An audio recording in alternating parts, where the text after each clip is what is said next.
on nuclear disarmament, which incidentally all of us support. But the question is that talk for real? Does the United States, not the President of the United States, but the United States, does it really want nuclear disarmament? Is it willing to give up its nuclear weapons? Because if it is not, and by giving up means total elimination of nuclear weapons, unless the United States is willing to make that statement in a time frame to say, we are willing to give up nuclear weapons by the year such and such. Short of that, we are not going to get nuclear disarmament, and we are not even going to get nuclear non-proliferation, because proliferation has already taken place. We started with 1, it went up to 5 nuclear weapon states.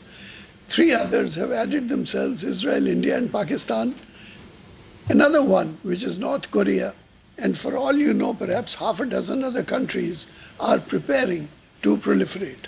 So nuclear proliferation is on the cards unless we can move backwards to true nuclear disarmament.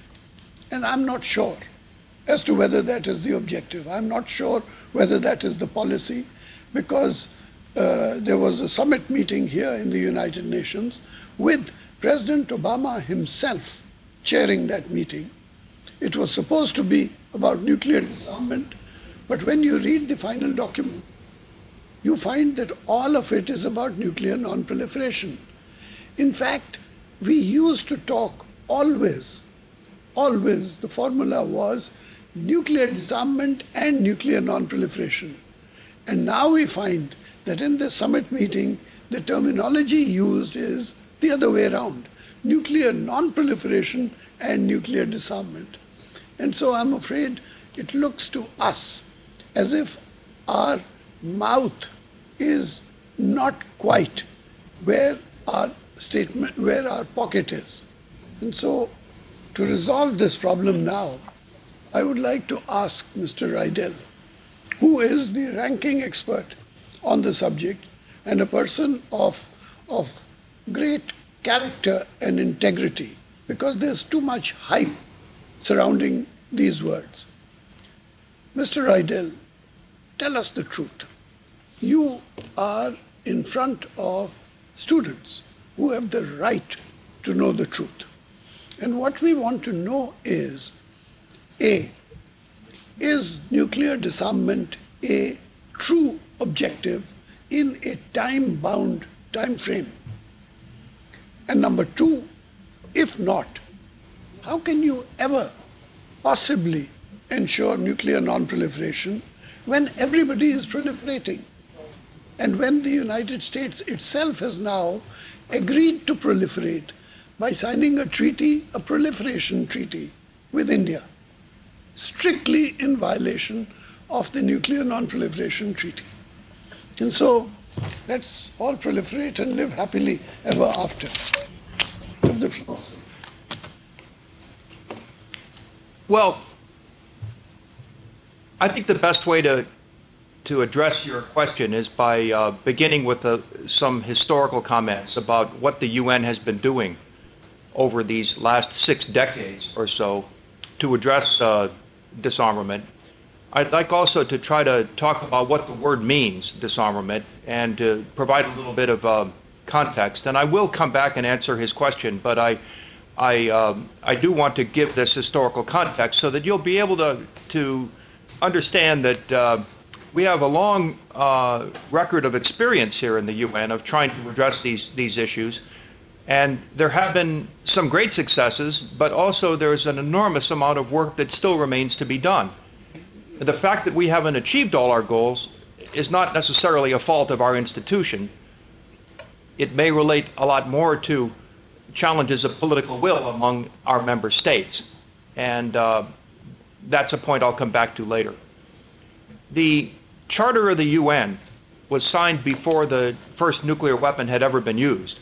So there's obviously no references to nuclear weapons in the Charter. The Charter, however, refers to weapons in 2 respects. It refers to the word disarmament and it refers to the word regulation of armaments. And these are two distinct concepts in the Charter. The word disarmament appears in Article 26 and in Article 47 of the Charter. And the word regulation of armaments has a reference that applies to conventional weapons. Now, what the UN did in the very first resolution it adopted by the General Assembly in January 1946, after the bomb went off in Hiroshima and Nagasaki in August of 1945, is they adopted this first resolution, which called for the elimination of all nuclear weapons and all other weapons adaptable to mass destruction. Now, so I can tell you that since January 1946, our goal in the UN has been not the regulation of nuclear weapons, but their elimination. Nuclear, chemical, and biological weapons, that are what we now call weapons of mass destruction. Later that year, the General Assembly also adopted a resolution that created a commission on conventional armaments that tried to come up with strategies and tactics for how the conventional weapons could be controlled and limited. Not eliminated, but just regulated. Limited for limited national security purposes such as patrolling borders, maintaining internal order, and maintaining international peacekeeping operations. So here we are, 64 years ago, the UN has remarkably stable goals. Disarmament of weapons of mass destruction and limitation or regulation of conventional arms. Now, the achievements in that period have been noteworthy, but obviously the goals have not been achieved fully in either one of these spheres. Chemical weapons, for example, have been eliminated worldwide under a multilateral treaty, the Chemical Weapons Convention. It outlaws the possession of chemical weapons everywhere. There's no have or have not structure in that treaty. It creates a categorical ban on those weapons. And the same applies to the Biological Weapons Convention. The Nuclear Non-Proliferation Treaty, which was signed in 1968 and entered into force in 1970, contains three obligations. One is to pursue negotiations on nuclear disarmament. Two, to not acquire nuclear weapons if you don't already have them. And in addition, a related goal of not helping other countries to make nuclear weapons. And three is an inalienable right, affirmation of an inalienable right to peaceful uses of nuclear energy. These are regarded as the three key goals of the Nuclear Non-Proliferation Treaty. Now, over the years, much of the literature has focused only on the non-proliferation function of the Nuclear Non-Proliferation Treaty, but in fact, it does have three goals, and these goals are often referred to as the three pillars of the NPT. You can't remove one of these pillars and have a functioning treaty.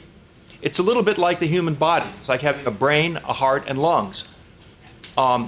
If you take care of all of them, you have a good chances for a long life. If you neglect them, you're in jeopardy. If you remove one of these, you're killing the whole body. And that is basically the dilemma that the states parties to the NPT are now facing. They cannot simply forget about one of these legs of the treaty. They have to work diligently and demonstrably in progress in each one of these areas. And as Ambassador Kamal has quite correctly said, there is enormous unhappiness in the world today, in particular among the non-nuclear weapon states in the NPT, about the lack of progress in disarmament. And it's, I believe, partially in response to this unhappiness that President Obama and other nuclear weapon states are acknowledging that more needs to be done to limit their nuclear weapons. Therefore, the US and Russia have talks underway right now on a treaty called the Strategic Arms Reduction Treaty. This is a renewal of an existing treaty that expires later this year. And very soon you're going to be hearing that great progress has been made by the US and Russia in reaching a lower level for deployments of strategic nuclear weapons by the US and Russia. But obviously this is not enough.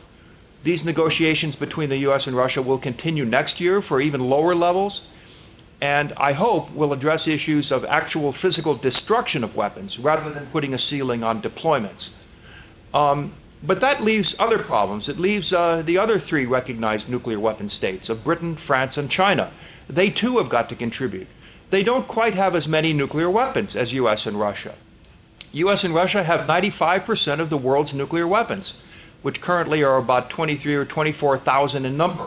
depending on whose numbers you look at.